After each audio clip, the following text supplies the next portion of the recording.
అంటాడు.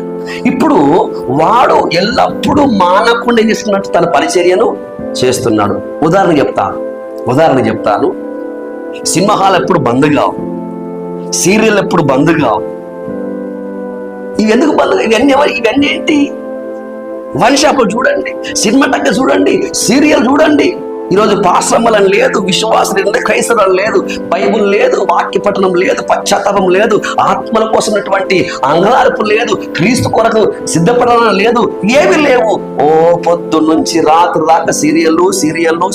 ఈ మధ్య ఇంకోటి జబర్దస్తులు, ఇంకేం అవన్నీగా ముందు పెట్టుకోవడం అయిపోయింది. ఆత్మీయత అనేది కనుమరుగైపోయింది. అంటే సాతానుగాడు మానకుండా ఏ ప్రకారంగా పనిచేస్తున్నాడో, అందుకే పౌలు గారు చెప్పారు పరిశుద్ధాత్మతో, ఆ పరిశుద్ధాత్మ చెప్పారు, సమయమందును అసమయం ఏం చేయండి, ప్రయాసపడము, స్వార్థకుడి పని చేయము. ఇప్పుడు నాకు అనిపిస్తుంది, మామూలు కొంతమంది సేవలు చూస్తే వారానికి 2 రోజులు 3 రోజులు పని చేస్తారు. ఆదివారం ఆరాధన అనుకోండి, పాటలు ఎవరు పాడాలి? సేవకులు పాడతారా? పాడరు. సంఘస్థులే పాడతారు. వాయిద్యాలు ఎవరు వాయించాలి? విశ్వాసులే వాయిస్తారు. కీర్తన ఎవరు చెప్పాలి? వాళ్ళు చెప్తారు. మరి మనం చేసేది ఏంటంటే ఒక 1/2 అవర్ 45 మినిట్స్ మెసేజ్. గురువు కొడుకు అనుకోండి, అక్కడ మిగతా మొత్తం కార్యక్రమాలు వాళ్ళే, మనం ఒక 1/2 అవర్ మెసేజ్.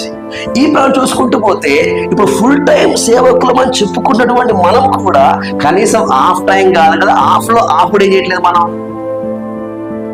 కానీ సాతాను ఏం చేస్తున్నాడు? ఫుల్ టైం సేవ. ఒకసారి ఇప్పుడు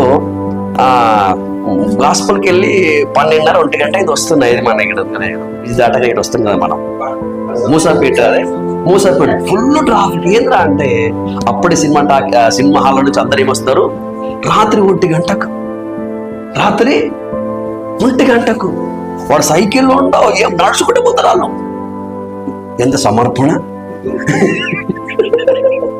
ఎంత అయ్యా ఉందయ్య గారు, ఎంత సమర్పణ. వాడి హీరో కోసం వాడు ఎన్ని వేల ఖర్చు, ఎన్ని కట్అవుట్స్లు వాడు బట్టలు చింపుకొని అర్ధరాత్రి పూట వాడు. ఎందుకంటే మా హీరో సినిమా ఇది. వాడు భయం లేదు, వాడు సావడానికైనా ఏం తెగింపు. పనికి మాలిన నీచమైన తుచ్చమైన 3 గంటల ఎంజాయ్మెంట్ కోసమే వాడికి అంత సమర్పణ, అంత తెగింపుంటే జీవం గల దేవుని సేవకులం. హల్లెలూయా. అందుకన్నాడు, సమయమందును అసమయమందు ఏం చేయండి, ప్రయాసపడదు.